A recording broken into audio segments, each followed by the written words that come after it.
এখানে দুইটা চ্যালেঞ্জ মোকাবেলায় আপনাদের কি কি পরিকল্পনা আছে এটা জানবো। এক নাম্বার চ্যালেঞ্জ হলো, ধরেন গেল 17 বছর যে সমস্ত শিক্ষার্থী ছাত্র দল করবার কারণে তাদের একাডেমিক কেরিয়ার আগায় নাই,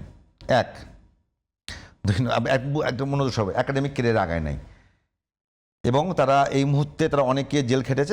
একটা শিক্ষার্থী যদি 2 বছর 2.5 বছর জেল খাটে, মানে আমার জানা মতো অনেকে আছে যে 24 মাস 25 মাস এরকম জেল খেটেছে, তো শিক্ষার্থী ওই জেল খাটলে তো তার শিক্ষা জীবন আর থাকে না, একাডেমিক ক্যারিয়ার অনেক বড় ধরনের একটা সংকটে পড়ে যায়।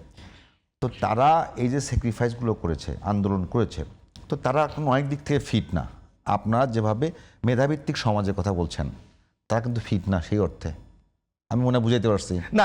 আপনাকে এখন তাদের মূল্যায়নটা আপনারা কিভাবে করছেন, এই চ্যালেঞ্জটা কিভাবে মোকাবেলা করছেন, আর 2 নাম্বার, এখনও অন্তপক্ষে আপনাদের যে নেতৃত্ব বাছাইয়ের, আগে তো মিছিল কেউ করতো না বা সংগঠিত হবার সুযোগ ছিল না, এই জন্য তখন কেন্দ্র থেকে আপনারা কমিটি দিতেন, এখনো কি সেই ধারাবাহিকতা থাকবে কিনা? না, আপনাকে একটা কথা বলি,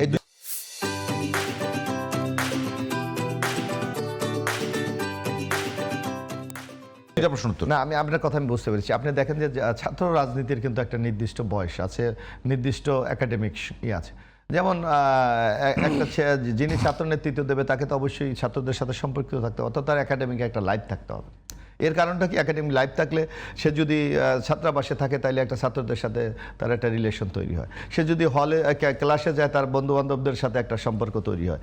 সে আর ক্যাম্পাসে তার রাজনীতি করতে হলে নিজে যখন প্রবলেম ফেস করে, ওই প্রবলেমটা সে সাধারণ ছাত্রদের মধ্যে আছে কিনা এটা তার মধ্যে একটা অনুভূতি কাজ করে, সুতরাং ওই লেভেলে একটি কাজ করে।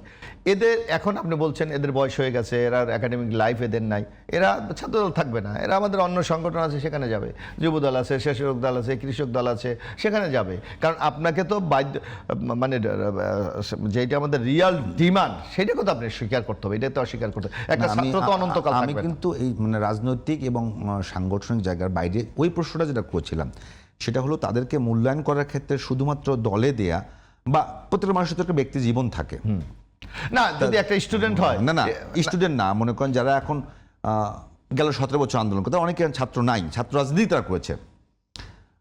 আমরা ছাত্র দলের বর্তমান সভাপতিকে নিয়ে অনেকে ট্রল করে, তো ওই জায়গাটাতে আমি করি না, তো আমি জেনে বুঝেই করি না, যে দীর্ঘদিন বিএনপি নিউজগুলো করেছি আমরা।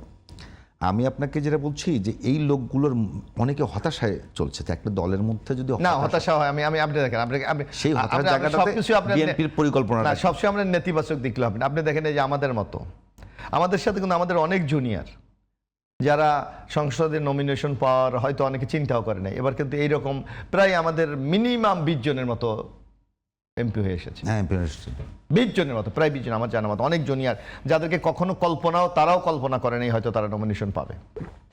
এই আপনি দেখেন এই যে আমাদের নারী সংরক্ষিত আসন, আপনি অনেকের হয়তো চেনেন, আপনার সাথে পলিটিক্স করেছে অনেকরে। আমি নিজেও যদি আপনি আমাকে দায়িত্ব দিতেন, আমি হয়তো অনেকরে হয়তো বিবেচনা নিতাম না, কিন্তু সেখানেও কিন্তু অনেকে হয়েছে। অর্থাৎ এইটাকে কি আপনি মূল্যায়ন বলবেন না? এটা কি তাদেরকে জন্য এই যে স্যাক্রিফাইসের একটা রেওয়ার্ড আপনি বলবেন না? আপনাকে তো সামগ্রিকভাবে, কারণ একটা দল কিন্তু সামগ্রিকভাবে আপনাকে বিশ্লেষণ করতে হবে, আপনি খণ্ডিতভাবে দেখার কোনো সুযোগ কিন্তু এখানে নাই। সুতরাং আগামী দিনে সুযোগ আছে, তারা জাতীয় রাজনীতিতে যাবে, তারা নিজেদের অন্য, আর সবাই যে রাজনীতিতে থাকবে তাই না। একটা স্টুডেন্ট রাজনীতি, আমার সাথে অনেকে রাজনীতি করেছে, সবাই কিন্তু রাজনীতিতে নাই, তারা নানা ক্যারিয়ারে চলে গেছে, কেউ চাকরিতে চলে গেছে, কেউ ব্যবসা চলে গেছে, কেউ অন্য প্রফেশনে চলে গেছে, তো দেশের বাইরে চলে গেছে। সুতরাং সামগ্রিকভাবে শুধু একটা জায়গায় আবদ্ধ করে রাখা চিন্তা করলে কিন্তু চলবে না, নানা ক্ষেত্রে কিন্তু তাদের বিস্তৃতি ঘটে।